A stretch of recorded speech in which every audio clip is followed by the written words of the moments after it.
Bom, em meados do século XVII, os vaqueiros, vindo principalmente da Bahia, buscavam expandir os seus territórios de criação de gado. Vaqueiros do Maranhão e do Ceará também vieram com o objetivo de expandir as suas pecuárias, resultando no rápido desbravamento do território.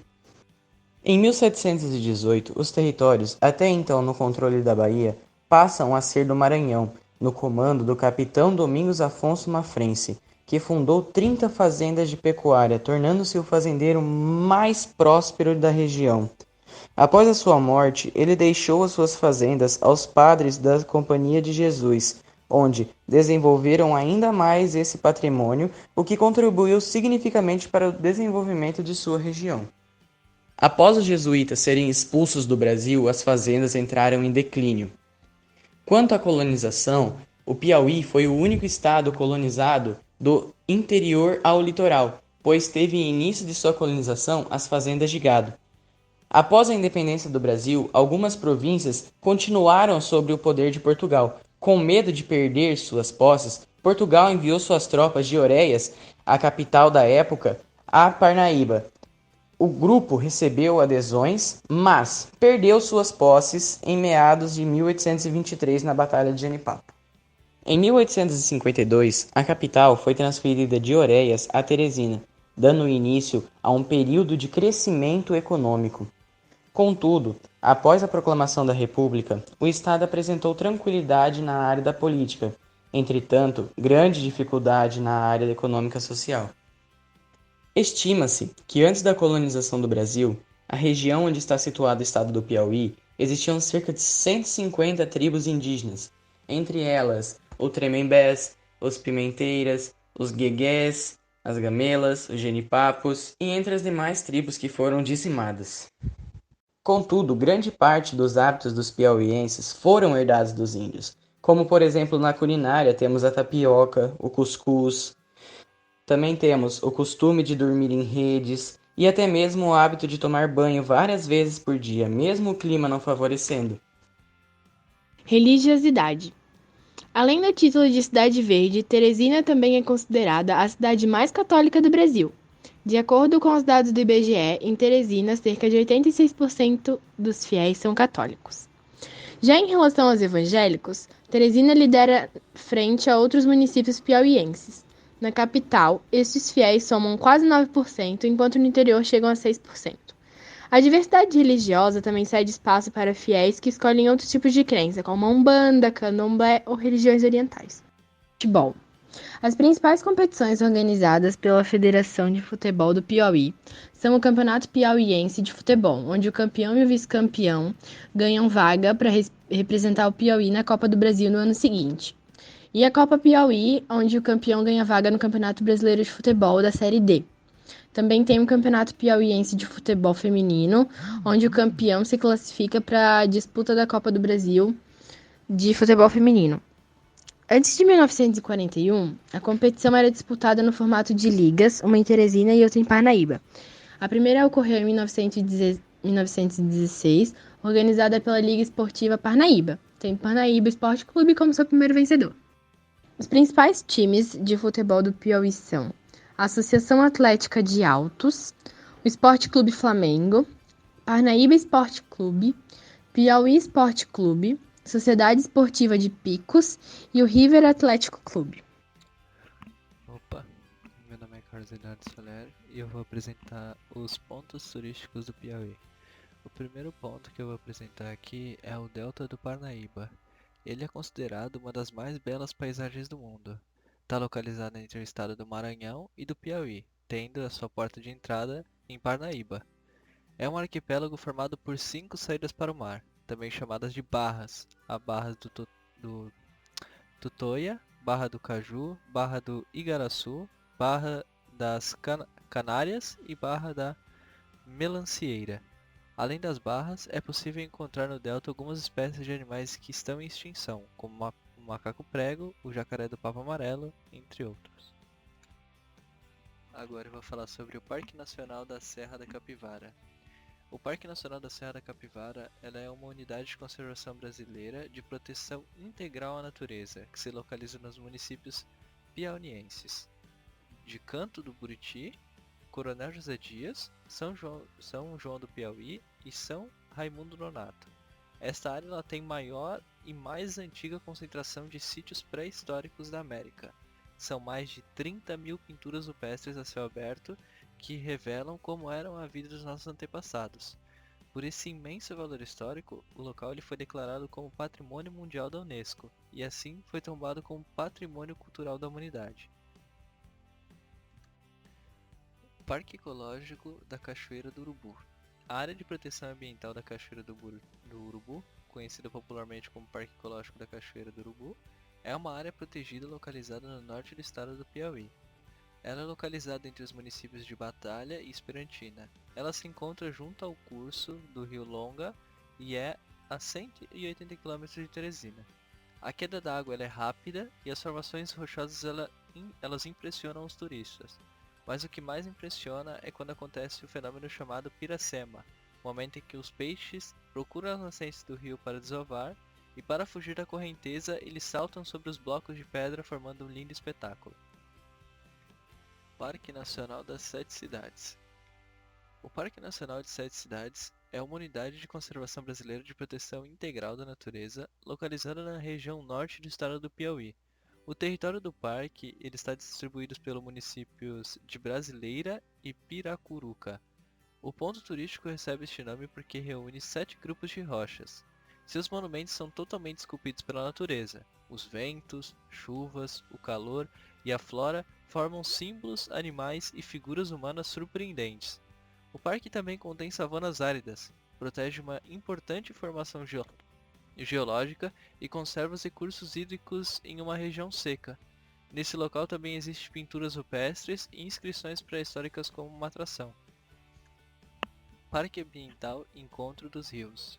No parque pode-se encontrar uma trilha de 250 metros, centro de atendimento ao turista, banheiros e ainda conta com um quiosque de venda artesanal no local, além de uma bela paisagem de encontro dos rios Pote e Parnaíba. O local também é famoso por uma enorme estátua do Cabeça de Cuiá, que representa uma lenda bastante conhecida na cidade. Trata-se de uma lenda em que o menino que matou sua própria mãe só porque não gostava da sua comida, porém, a mãe ao ser ameaçada pelo filho de morte, rogou uma praga a ele, dizendo que ficaria com a cabeça em formato de cuiá e vagando pelo rio Parnaíba, até conseguir matar 7 Marias Virgens. O menino desesperado correu para o rio e acabou se afogando. Dizem que quem é virgem não entra no rio Parnaíba por nada.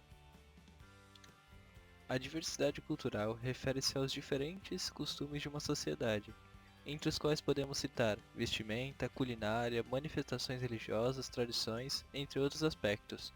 O Brasil, por conter um extenso território, apresenta diferenças climáticas, econômicas, sociais e culturais entre as suas regiões. O Piauí é um dos estados mais ricos culturalmente do país, repleto de encantos e belezas naturais, folclore, lendas e costumes peculiares.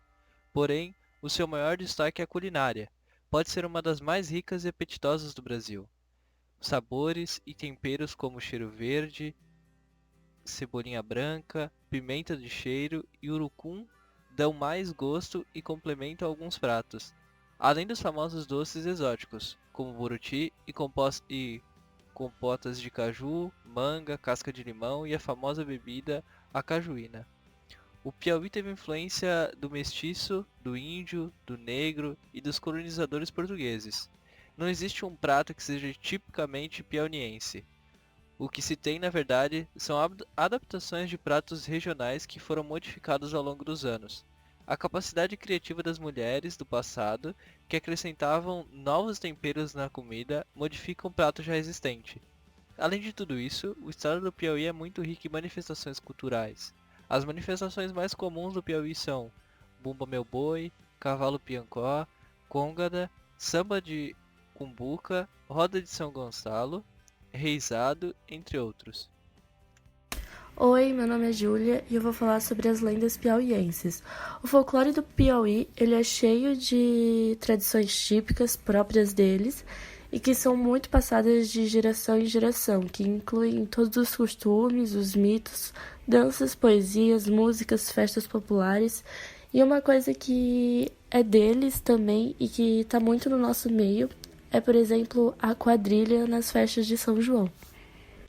A lenda mais conhecida no Piauí é a Cabeça de Cuia, que conta a história do Crispim, um jovem de família muito pobre, que um certo dia chegou em casa e de almoço tinha uma sopa rala. Ele acabou discutindo com a mãe dele e no meio da discussão arremessou um osso na cabeça dela, que acabou matando. Antes de morrer, segundo a lenda, ela o amaldiçoou para ficar vagando no rio e por conta disso também ele ficou com a cabeça muito grande no formato de uma cuia. Por isso que o nome da lenda é Cabeça de Cuia. Segundo a mãe, isso só teria fim quando ele se relacionasse sexualmente com 7 Marias Virgens. Dada essa lenda, muitas meninas evitavam de lavar roupas na margem do rio Parnaíba na época. A lenda é tão conhecida que ela virou um monumento lá por conta da lenda local. No Parque Ambiental Encontro dos Rios tem uma estátua do Cabeça de Cuia. Outra lenda muito conhecida na região do Piauí e que se encontra dentro do folclore brasileiro é a lenda da caipora. Ela também pode ser chamada de caipora do mato e ela é considerada a protetora dos animais e guardiã das florestas. A sua origem da palavra, do seu nome, ela vem do tupi-guarani, que significa de caipora, capora, significa habitante do mato. Quando ela sente que algum caçador ou alguma pessoa que vai fazer mal para os animais entra na floresta, ela solta altos uivos e gritos que assustam esses homens. A intenção principal é cuidar dos animais e proteger o ambiente. Reza a lenda que a força dela é maior nos dias santos e nos finais de semana. Características culturais. O Piauí é um dos estados mais ricos culturalmente do país, repleto de encantos e belezas naturais, folclores, lendas e costumes peculiares. Porém, o seu maior destaque é sua culinária, por ser uma das mais ricas e apetitosas do Brasil. Sabores e temperos exclusivos como cheiro verde, cebolinha branca, pimenta de cheiro e urucum dão mais gostos e complementam alguns pratos. E isso sem falar de doces exóticos como buriti e compotas de caju, manga, casca de limão e a famosa bebida cajuína. Manifestações. O Piauí teve influência do mestiço, do índio, do negro e dos colonizadores portugueses. Eles foram os maiores divulgadores da culinária. Ao contrário do que muitos imaginam, não existe um prato que seja tipicamente piauiense. O que se tem, na verdade, são adaptações de pratos regionais que foram modificados ao longo dos anos. A capacidade criativa das mulheres do passado que acrescentavam novos temperos na comida.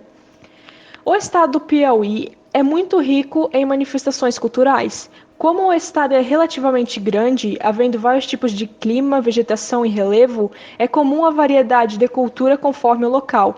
As manifestações mais comuns no Piauí são Bumba Meu Boi, Cavalo Piancô, Congada, Samba de Cumbuca, Roda de São Gonçalo, Reizado e entre outros.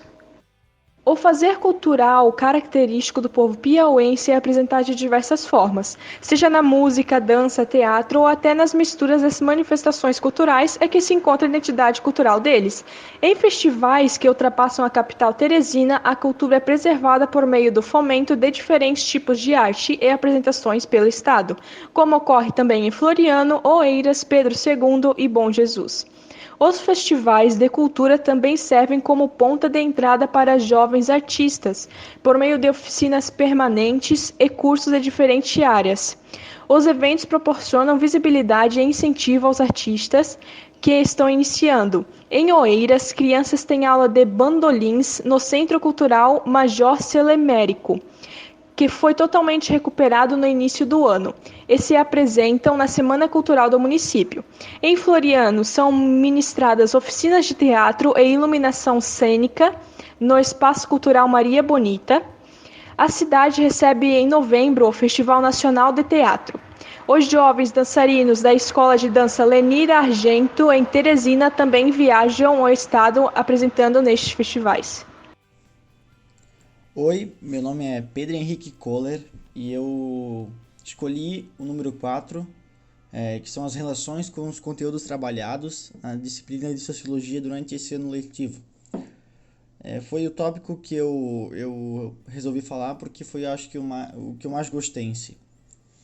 Então, o nosso grupo ele foi sorteado para falar sobre o Piauí, estado que fica localizado na região nordeste do Brasil. Pouco se ouve falar deste estado aqui no sul, isso a gente não pode negar. Mas sim, o Piauí tem várias coisas bem legais, como vocês acabaram de ver. Então, eu fiquei responsável por falar sobre a relação desse trabalho com os conteúdos trabalhados em Sociologia neste ano letivo, que foi um ano bem atípico. E para começar a falar sobre isso, eu escolhi o tema Instituições Sociais, que acho uma das visões mais válidas para relatar nesse trabalho. As instituições sociais, ou como resolvi apelidar, a sociedade, nada mais é do que o mundo em que nós vivemos.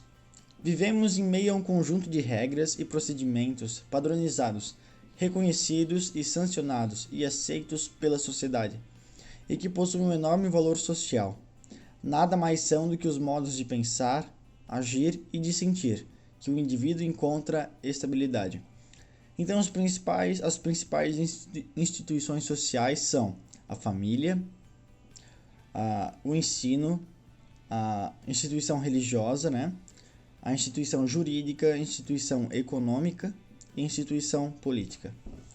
E é por meio dessas instituições sociais, ou como eu falei antes, a sociedade, que são passadas a cultura de geração para geração, costumes, roupas, etc.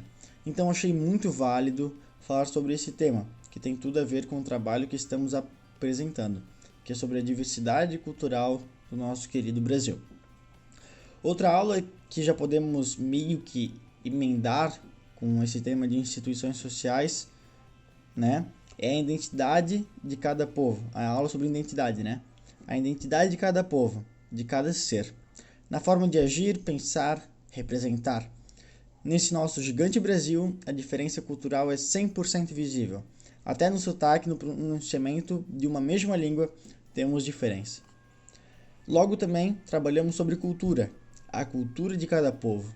Às vezes, na preparação de algum prato, uma festa típica, como aqui no sul a gente tem a Oktoberfest, lá tem outras festas, cantar alguma música, enfim.